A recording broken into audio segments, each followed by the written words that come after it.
dadkan aad arkaysaan oo haweenka u badan qalbiyada ayay milyaneero ka yihiin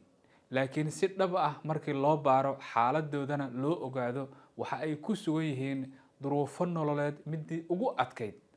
arrintaasi dabagal badan oo aan ku sameynay waxaan ogaanay dad in ay ku qaraabanayaan dhibaato badan ay ku hayaan bulshada Soomaaliyeed haddaba maxay tahay waa dadkan la leeyahay milyaneero ayaa tihiin meel ayaa la isugu geynayaa lacago ayaa iyaga laga qaadanaya mana jirta haba yaraatee wax soo galaya haween ayayna u badan yihiin iyo dhalinyaro muuqaal ku saabsan arrintaas ayaan rabaa in aan ka dabageeyo halkanna kuugu soo gudbiyo xogtaas oo dhammaystiran arrintan inta ay soo socotay iyo dhaca bulshada Soomaaliyeed loogu geystay waliba qoysas ay burbur iyo kala tag ay u horseedeen arrintani muuqaalkan sii share garay lana wadaag saaxiibada Facebook kugu helinaya page-kan iyo channel-kan soo follow garay oo kamid noqdo ku xiran si wararkeena ay ku soo gaaraan fariintaana qaad cid kasta oo qusaysa iyo cid walba oo ka hortagi kartana gaarsii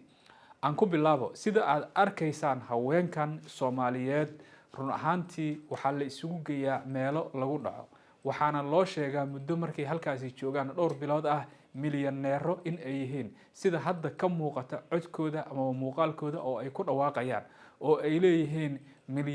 milyaneer qof kasta waxa la yiri waxaad aamintaa milyaneer in aad tahay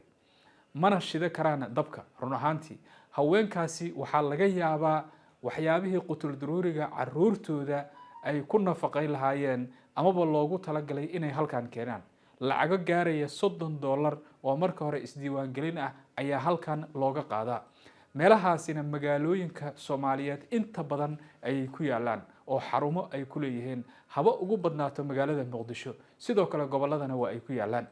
run ahaantii marka la isu keeno buugaag ayaa loo akhrinayaa farshaxano ayaa la tusayaa sawirro ayaa loo keenayaa waxaa la leeyahay waxaas iyo waxaas ayaad ku guuleysanaysaa dhibcaha noocaas ayaad gaaraysaa sidoo kale gawaari iyo dabaqyo iyo dalxiisyo iyo safarro dibadda ah ayaad ku guuleysanaysaa laakiin cidda kaliya oo halkan ka macaashta waxa ay tahay dadka keena ayaa ka macaasha hanti badan ayay ka sameeyeen qaarkood guryo iyo filooyin ayay ka dhiseen haddaba waxa noocan oo kala ah wali gobolkaaga ama magaaladaada ma ku aragtay oo haweenkan faraha badan la isu keenayo lana leeyahay milyaneero ayaa tihiin dabkana aysan shida karin arrintani ka hortag ayay u baahan tahay maadaama bulshada Soomaaliyeed la isku dayay si kasta oo loo dhaco isla markaana hantidooda lagu qaato laguna marin habaabiyo haddii aad og tahay ama aad aragtay lana kulantay wax noocan oo kala qaybta hoose ee faallada ama commentiga nagula wadaag muuqaalkan sii share garay la wadaag cid kasta oo arrintani wax ka qaban karta ama ka danqan karta